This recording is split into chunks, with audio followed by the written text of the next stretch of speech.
Halo Lovers, mengulik kisah masa lalu tepatnya pada 2 dekade sebelumnya. Indonesia menjulang prestasi di mana berhasil masuk ke dalam organisasi negara pengekspor minyak dunia atau OPEC tidak sampai berumur 20 tahun. Membuatnya menjadi salah satu negara yang diperhitungkan oleh dunia. Selain itu juga mengundang negara lain untuk datang dan belajar langsung terkait pengelolaan minyak, salah satunya Malaysia. Sehingga berhasil mendirikan perusahaan minyaknya sendiri. Kira-kira bagaimana ya perbandingan Petronas Malaysia dan Pertamina Indonesia? Yuk kita simak.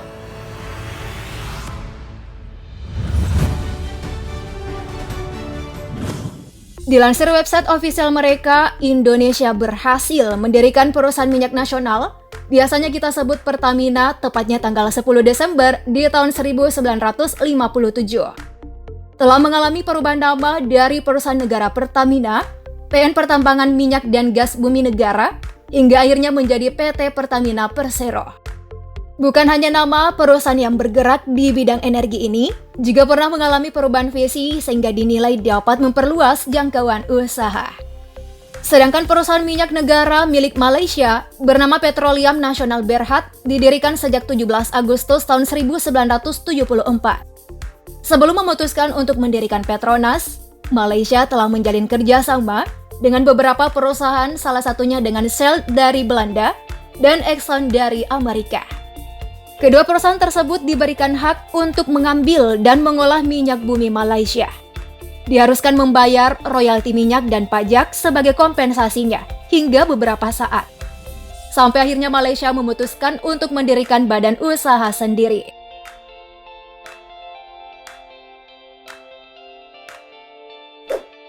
Sebagai orang yang memegang kekuasaan tertinggi di perusahaan badan usaha milik negara, tentulah tidak akan bisa diduduki oleh orang yang sembarangan, sehingga diyakini dapat membawa negara mereka menjadi lebih maju ke depannya.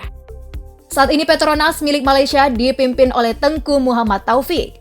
Walaupun usianya bisa dikatakan masih cukup muda, jangan salah loh, Pak Tengku punya pengalaman tak bisa kita anggap remeh. Tengku bergabung di beberapa organisasi tingkat internasional, bidang keuangan dan perminyakan. Berkatnya berhasil merancang strategis terkait keuangan dan perkembangan bisnis di bidang intrusi minyak, gas serta energi, dengan cara membuat kebijakan nantinya akan mempromosikan kemitraan regional mereka, serta mendorong inovasi. Bahkan sebelum menjadi CEO, Pak Tengku Muhammad bekerja sebagai wakil presiden di Petronas. Cantik, pintar, berpengaruh, mungkin itulah perkataan yang pas untuk menggambarkan CEO dari Pertamina. Siapa lagi kalau bukan Nike Widiawati? Bagaimana tidak, pada tahun 2013 kemarin Bu Nike telah menerima penghargaan Women's World of Female Grace dari Indonesia Asia Institute. Setelahnya pun kembali menjulang prestasi dari majalah Fortune sebagai Most Powerful Woman International yang ke-16 dari 50 perempuan lainnya.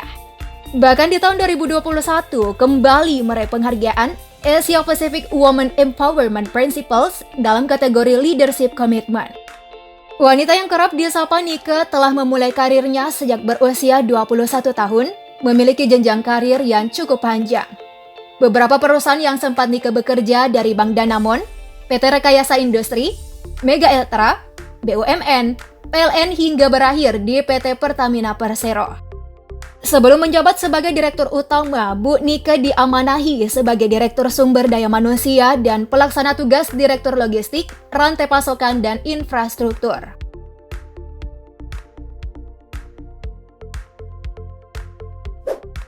Berkat perusahaan yang terus-menerus melakukan penelitian, Petronas memiliki jenis produk yang dihasilkan sendiri, mulai produksi minyak dan gas, penghilangan minyak hilir, pemasaran dan distribusi produk minyak bumi, pemrosesan dan pencairan gas, operasi jaringan pipa gas, pemasaran gas alam cair, pembuatan dan pemasaran petrokimia, pengaspalan, rekayasa otomotif, investasi properti, dan juga minyak pelumas. Tak mau kalah dengan Petronas, PT Pertamina sendiri memproduksi bahan bakar minyak BBM, bahan bakar khusus, bahan bakar baik subsidi maupun non-subsidi, gas, petrokimia, dan pelumas.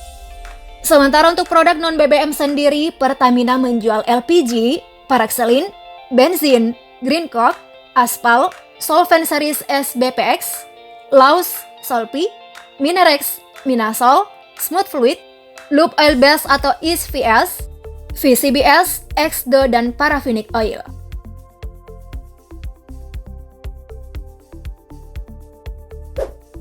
Berbicara tentang jumlah produksi, PT Pertamina selama periode Januari-Mei 2022 telah menghasilkan 517 juta barel minyak per hari, di mana berhasil meningkat 16% lebih banyak dari produksi tahun 2021 kemarin. Sedangkan untuk gas, produksi Januari-Mei 2022 sudah tercatat sebesar 2.599 juta kaki kubik per hari. Sedangkan Petronas sendiri diketahui berhasil memproduksi minyak lebih dari 1 juta barel per hari, dapat dikatakan banyak. Bagaimana tidak? Jumlah sumur yang dimiliki Malaysia hanya 10, sedangkan Indonesia terdapat 148 sumur.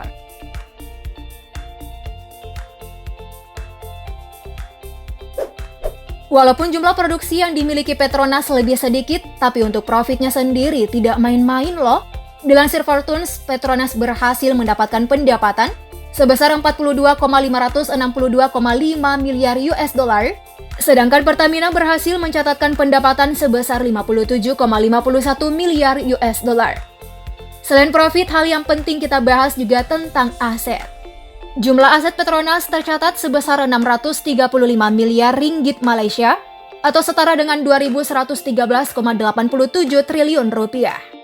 Sementara aset Pertamina sebesar sekitar 1.156,35 triliun rupiah.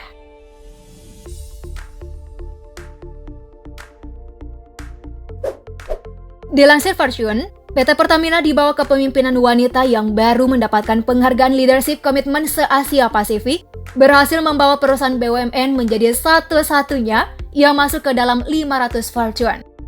Berkat arahan dari Bu Nike, PT Pertamina menduduki peringkat 287 di tahun 2021 kemarin. Dan diakui oleh dunia bahwa perusahaan mengolah minyak dan gas sebagai sumber energi ini patut untuk diperhitungkan. Berbeda dengan Indonesia, Malaysia yang pernah berguru di Indonesia tentang pengolahan minyak dan gas, rupanya telah berkembang pesat. Dapat kita lihat dengan perusahaan mengolah minyak dan gas milik negeri jiran berada di atas PT Pertamina. Petronas yang dipimpin oleh Pak Tengku berhasil berada pada peringkat 277 dari 500 perusahaan Fortune lainnya.